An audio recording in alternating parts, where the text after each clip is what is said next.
What's up geeks, and welcome to the channel. After watching this video, I can guarantee that you will have a complete understanding of the Stream API introduced in Java 8, as this video won't only cover most of the stream operations, but it will also show you several approaches to create a stream and give you a glimpse of the evolution of the Stream API across Java versions. First off, streams introduced in Java 8 shouldn't be confused with the Java I/O streams, example file input stream, etc. These have very little, if not nothing, to do with each other. Streams, the main topic of this video, are simply wrappers for data that is provided to them. They allow us to operate using this data and make bulk processing convenient and fast. Wrapping does not mean storing. A stream is not used to store data, and in that sense is not a data structure. It also never modifies the underlying data given to it when a certain stream operation is executed. Speaking of stream operations, these are divided into two categories, intermediate and terminal operations. Intermediate operations always return a stream as a result. Therefore, these operations can be chained one after the other. Terminal operations, on the other hand, mark the end of the chained stream calls and do return a result. This result can take many aspects, and you will see what I mean by this in just a few minutes. Let's start by having a look at how to create a stream in Java, and then we will dive in the details of every operation there is. So, to create a stream in Java, we can go ahead and use the stream.auth method and pass our data to this method. This method will generate a stream, storing the type of object we passed to it. In our case, we passed a list of integers, so it generated a stream of the integer class, as you can see. This stream class is the most used out there because it is the generic one. However, when we want to create a stream of primitive type wrappers, like in our case the integer class, it is better to make use of the specialized stream classes, such as intstream, doublestream, etc. These classes provide extra functionalities and better performance to deal with these specific types. The intstream class, for example, provides the range and range closed methods, which are used to generate a stream within a certain range. In this example, the streams range from 1 to 9 and 1 to 10 respectively. The range method is heavily used to simulate a traditional for loop. Instead of the stream.auth method, if you prefer the traditional list.add approach, you can use the stream builder to create a stream of data. In our case, we are creating a stream of strings using the build method. Okay, so far we've covered several ways to create a stream from scratch. But what if I already had an array list, or a linked list, or even a normal Java array? How can I transform these lists or this array into a stream without losing the data they contain? Well, this turns out to be very easy. Any class that implements the collection interface can be turned into a stream just by calling the stream method on it, like the second part of our example. And any array containing any type of data can be converted to a stream using the static call arrays.stream, like the first part of our example. After the list and array are turned to streams, all stream operations can be performed on them. So let's go ahead and try some of these operations. The toArray method is a terminal operation and transforms a stream into an array. If used as is, it will return an array of type object. Like in our case, we started off with a stream of books, but the toArray method returned an array of objects. To make it return an array of books, we have to pass to this method the array initializer as a parameter. This parameter should hold the type we want, in our case the book class. The count method returns the number of items or elements inside a stream. This is also a terminal operation. The number returned is of type long. Up next are the min and max terminal methods. Just as their name suggests, these operations will return the minimum and maximum element inside the stream based on a certain comparator.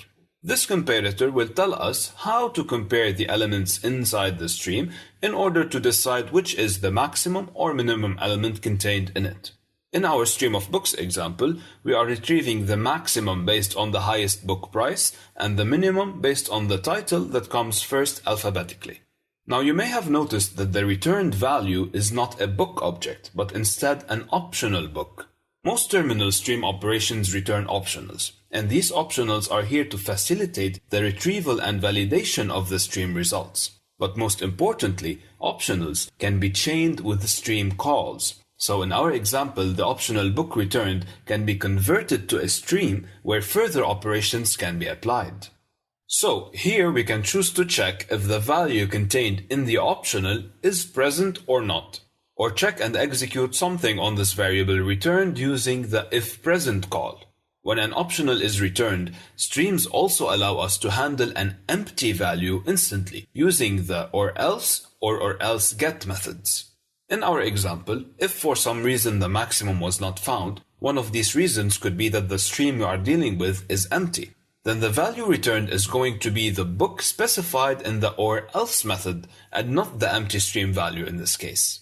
The difference between or else and or else get is that or else will be executed at every iteration inside the stream operation regardless if the value the stream is dealing with is present or not. However, the or else get will only get executed if the value is not present. So if you are doing some heavy stuff inside the or else call, you are better off using the or else get for performance reasons, like we did in the third or last code snippet. We are providing the or else get method, another method that will supposedly do some heavy computations to retrieve the default book to return. Let's take a quick example here and create an optional string to be able to use the or else methods. Inside the or else, let's go ahead and call a method that prints out something to the console. When we execute this, you can clearly see that the code inside the or else is called and stuff is printed out to the console, even though values inside the stream are present. But in case of the or else get, nothing gets printed out unless the optional we are dealing with is empty or not present. Another stream operation that returns an optional is the average method. This method will obviously return the average of a stream of numbers. And as we had specialized streams for primitive types, we also have specialized optionals. In this case, an optional double is returned. The reduce method will reduce our stream to a single element. The reduce operation takes in an identity, or the starting value of the reduction, and an accumulator based on which our stream will be reduced. In these examples, we used the reduce method on integers to retrieve their sum, on characters to concatenate them, and on a stream of books to calculate the total price of the books inside the stream. Next is the find first operation. This operation will retrieve the first element from the stream and return it regardless if it is present or not. In other terms, regardless if the stream is empty or not. That is why this return value is wrapped in an optional. The find first method is considered to be a terminal operation. However, the find any operation will retrieve an element from the stream regardless of its position. It does not guarantee that it will be the first item in the stream. It will also return it as an optional and is also considered a terminal operation. If you have used streams previously, you are certainly familiar with the for each method. This is a normal for each loop used to loop over the items inside the stream and perform any desired action on them. This is obviously a terminal operation as it doesn't return a stream and its results can't be chained with other stream calls. Up next in our list of terminal stream operations are the any match, all match, and non-match. These methods take as input a predicate which is a functional interface. And don't worry if you don't know what these are, you can check one of our latest videos which covers everything about functional interfaces in Java. For now, you can consider that these methods take some condition, and as their name suggests, in the anyMatch call, for example, if this condition is true for just one element inside the stream, then this operation will return true. However, this condition should be true for all elements inside the stream in order for the allMatch method to return true. The non-match method in this case returns true if, for every element inside the stream, this condition is false. In our example, the stream of integers we created has only one even number. Hence, when we check for even numbers, the anyMatch method returns true, but the allMatch method returns false. Moreover, the same stream, if you noticed, contains only integers which are less than 80. So when we check if none of the elements inside the stream is greater than 80, the non-match operation returns the Boolean true. Before switching to intermediate or non-terminal operations, we are going to take a look at the collect terminal operation. This operation is used to get elements out of a stream into a collection. In the example you can see, we used the collect method to transform our stream into a generic list, a set, a vector, and a linked list. A lot of sub-operations and tweaking can be done using the collect operation. We will be covering those, but right after we go over the non-terminal stream operations, as you might find them a bit more complex than what we just covered. The first non-terminal operation is the skip method. This will just skip the number of elements provided to it from the stream in the next operation. It always starts counting from the first element. In this example, we can clearly see that we have 5 elements in the stream, but the count method returned only 3. That's because we chose to skip or exclude the first 2 elements from the counting, which is the next change stream operation. Next is the limit operation. The limit operation sets the maximum number of elements to be processed by the stream. In this example, we have the same stream of books we have been dealing with during this video, which contains our 5 books. However, because we limited the stream to its first 2 elements, only the first 2 books will be taken into consideration by the count method. The limit method can also be used to halt the creation of infinite streams. To create an infinite stream, we have to make use of the generate or iterate methods. In the first example, we are generating 10 random numbers and returning them in a list of doubles.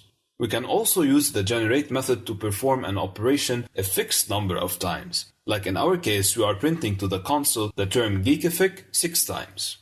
The iterate method, on the other hand, takes a seed and an operator as arguments. The operator will be used to feed this seed. In the first example, the n+1 operator will return the list of integers from 0 to 9, and the second one will print to the console the first 10 odd numbers, starting off at 1.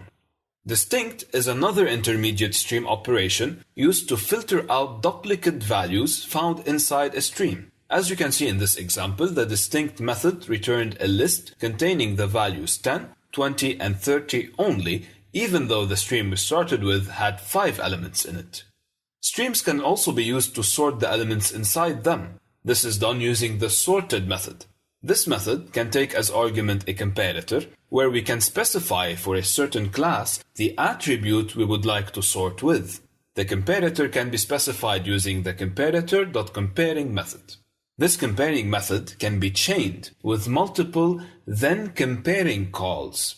In our example, we used the then comparing operation to sort our book elements by price and then by title alphabetically. The filter method is another intermediate operation. This method will return a new stream with elements that pass a given condition specified inside it. In our example, a new stream with the integers that are less than 30 is returned into a list.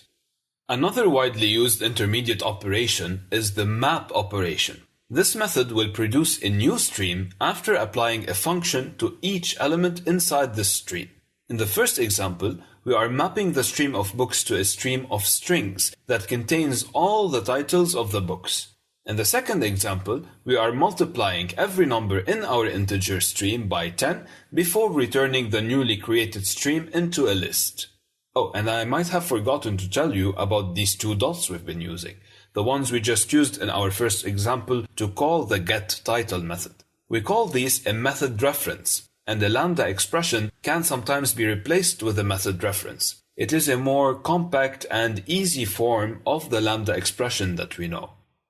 Okay, next is the peek operation. This operation isn't quite known, but it is very useful. It is basically a for each operation, but instead of being terminal, it is intermediate. After the code inside it is executed, the stream is handed over to the next change stream operation. As you can see, after printing out our stream of books, we are collecting it into a list. Or in the second example, we are increasing the price of every book by 10 before returning it with a list of the results. In the Java documentation, it is advised to use the peek method only for logging purposes and not to perform any action on the objects inside our stream. But in the end, it's your choice, so feel free to use it as you see fit. Now, before starting with the collect operation tweaking part I promised you, I am going to mention one last intermediate operation, and it is the flat map. This method is used to flatten nested lists into one list. As you can see, the list of lists we started off with in our example has been flattened into a normal list after applying the flat map operation on it. This method is very useful when we are trying to collect the values of a map sequentially into the same list. Okay, now all the methods we will be covering next are, of course, terminal operations, as they are used inside the collect operation. The first one is the joining method. This operation joins a list of objects into a single string. We can also pass it to a delimiter, which will be used to delimit each string in this list. In our case, after mapping the list of books we have to a list of strings containing only the titles of the books, we joined all of them into a single string, and the result is a comma-separated string of the book titles. The collect method can also be used to return summary statistics, which is a special class containing statistical information about our stream, such as the minimum, the maximum, the sum, etc. In this example, we are returning a double summary statistics for the prices of our books using the summarizing double method. The summary statistics class has an integer and a long flavor also. Another feature offered by the collect method is partitioning and grouping. If we want to divide our stream into two categories given a certain condition, a group that meets this condition and a group that doesn't, we can use the partitioning by operation. In our example, we are dividing our stream of integers into two groups, the even numbers and the odd numbers. The returned value is a map. The key of the map is Boolean, true or false. True in our case stores the even numbers, and false the odd ones. Now, if we want to group our elements in the stream by more than two categories, then we have to use the grouping by method. In our example, we are categorizing the books we have in our stream by the author name. So the result is a map with strings or authors as keys and lists of books as values. The grouping by operation can be used with the mapping method to map the values of our keys. As you can see here, when we used the mapping method, instead of having a list of books as values, we ended up with a list of strings. This list represents the titles of the books corresponding to each author. If instead of mapping we chose to reduce the values of our key, we can also do so by using the reducing method alongside the grouping by one. In our example, we are returning a map with the author as the key, and instead of storing all this author books as value, we are leaving only the book having the highest price. Now that we covered all these operations, let's take a look at some changes introduced after Java 8. Remember the iterate method we covered a few minutes ago? Well, later after being introduced, it no longer remained an infinite stream generator, and we were given a way to terminate it with a condition. This behavior made it exhibit the same exact behavior as a traditional for loop. The use of the iterate method, you can see, is exactly the same as the for loop right below it. This iteration will print the first 20 odd numbers starting from 1. Java also introduced two additional methods to the Stream API, the take-while and drop-while methods.